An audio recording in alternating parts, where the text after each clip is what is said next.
चिरां जिल्लानि थुक्राझार हालामनि सुबुंफोरनि थाखाय गोजोनथाव खौरां। थुक्राझारनि साखाथि फुराना गाव पन्चायत गामियाव गोदानै बेखेवबाय सप्तायारि बाजार। चिरां जिल्लानि थुक्राझारजों लोगोसे खाथि खाला ओनसोलनि सरासनस्रा सुबुंफोर आरो फालांगि खालामग्राफोरनि मोजां खाबुनि थाखाय थुक्राझार गोजौ फरायसालिनि साहा फारसे थानाय फुराना गाव पन्चायत मावख'नि साखाथियाव दिनै बेखेवना होबाय सप्तायारि हाथाइ। जाय बाजाराव बे ओनसोलनि सुबुंफोरा गासिबो मुवा बेसाद बायनाय फाननायनि खाबुखौ मोननो हागोन।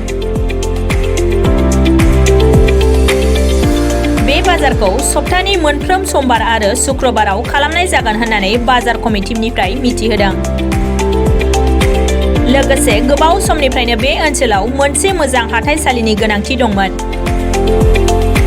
बे हाथाइसालिनि गोनांथिखौ दिनै फोलोमनो हाबाय आरो बे ओनसोलनि रायजो राजाफोरा हाथाइ खालामनाय बायनाय फाननायाव खाबु मोननो हासिगोन होननानै बाजार कमिटिनिफ्राय फोरमायबावदों। ओरैहाय ओनसोलनि सुबुंफोरजों लोगोसे बासुगाव आरो खाथि खाला ओनसोलनि फालांगिरिफोरा बेयाव सप्तायारि हाथाइसालि बेखेवनायखौ गोजोननाय फोरमायो।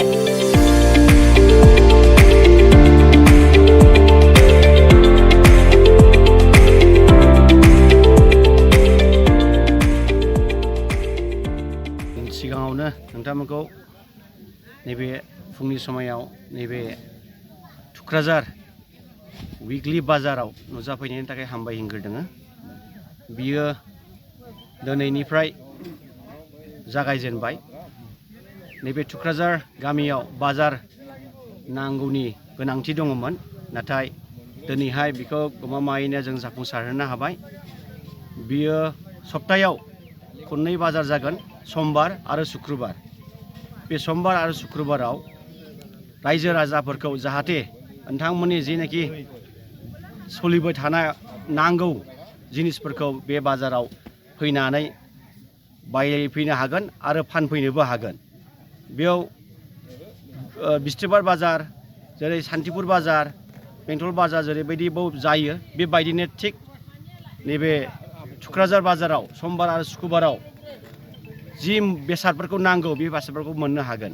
बे बाजारखौ बिसेसकै खुलिनाय जादों ओनसोलनि उन्नतिनि थाखाय, गामियारिफोरनि थाखाय, जाहाथे गामिनि मानसिफ्राबो बे बाजारनि थ्रुयैनो थांनानै थानो हायो आरो बे बाजारनि थ्रुयैनो खाथिनि मानसिनि बा खाथि बे गामि खाथि खालानि ओनसोलनि मानसिफ्राबो जाहाथे मोनसे सुबिदाखौ मोननो हायो। बे थांखिखौ लानानै नैबे बाजारखौ बिसेस खुलिनाय जादों।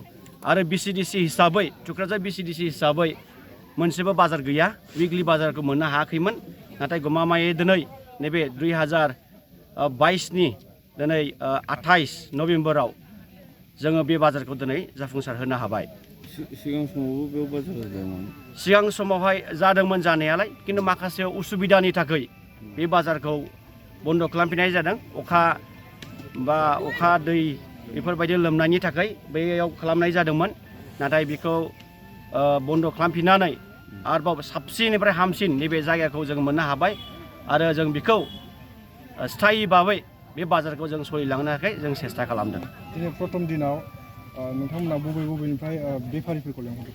बेफारिफोरखौ जोङो मोननो हादों दिनै बिसेसके बासुगावनिफ्राय जोङो मोननो हादों आरो सान्तिपुरनिफ्राय जों मोननो हादों, बेंटलनिफ्राय जोङो मोननो हादों।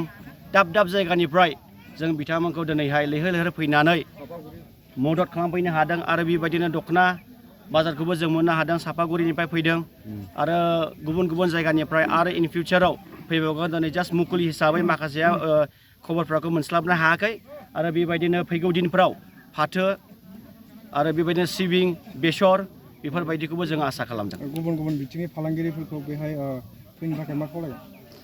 जोङो बेनो खावलायो, गुबुन गुबुन साइडनिफ्राय फालांगिफोरखौ जोङो खावलायनाया बेनोदि नोंथांमोना फैनानै जाहाथे बुस्थुफोरखौबो फानफैयो आरो बायग्राफ्राबो जाहाथे फैनानै बे बुस्थुखौ बायफैयो।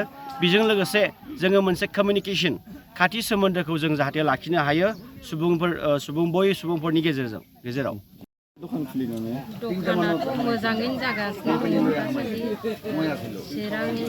चिरां जिल्लानि सिङाव थानाय बे साहा ओनसोल, बे थुक्राझार ओनसोलनि माने गाव पन्चायत खाथियाव मोजां बाजार जानो नागिरदों ओमफ्राय बे बाजाराव बयबो बायलाय फानलाय खालामनो थाखाय खाबु मोनगोन ओमफ्राय गोजान गोजाननि बेफारि फैगासिनो दङ जोङो गासैबो नांगौ बादि बुस्थुफोरखौ मोनजोबगोन बेनिखायनो रायजो राजाफ्रा लैहोर लैहोर फैनानै बायलाय फानलाय खालामहैनानै जाहाथे समायना रमायना खालामनो हायो मेहेर गोनां खालामनो हायो बाजारफोरखौ बाजारा खननै लादों समबार ओमफ्राय सुक्रुबार बे बाराय मोननैखौ लादों आरो दिनै प्रथम दिन नामा दिनै प्रथम दिन मादैयालाय माथो दखान होदों गोबां होथ्र'नो हायि बेबायदिनो मानसिफ्रा जागासिनो दङ फिथा ओमफ्राय घुगुनि ओमफ्राय अमा बेदर गोरान दखान होदों बेयाव बाजार खालामनानै नोंथाङा माबायदि गोजोननाय मोन्दों मोजां मोनदों माने जोङो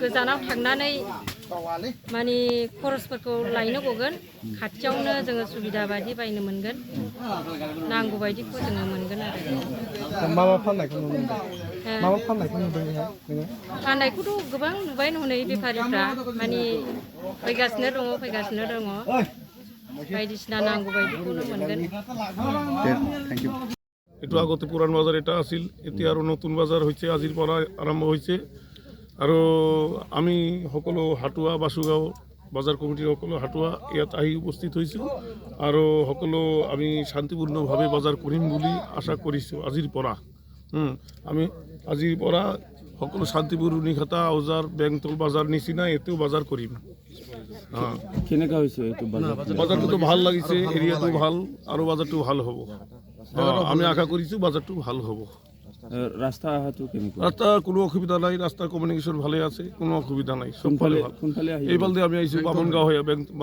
বেংতল হৈ আহিছোঁ এই ৰাস্তাটোৱে ভাল আৰু বেলেগ ৰাস্তা আছে বেলেগ ৰাস্তাও আছে কিন্তু সেইটো ৰাস্তাটো আমি সদায় অহা যোৱা কৰি থাকোঁ তো সেইকাৰণে এই ৰাস্তা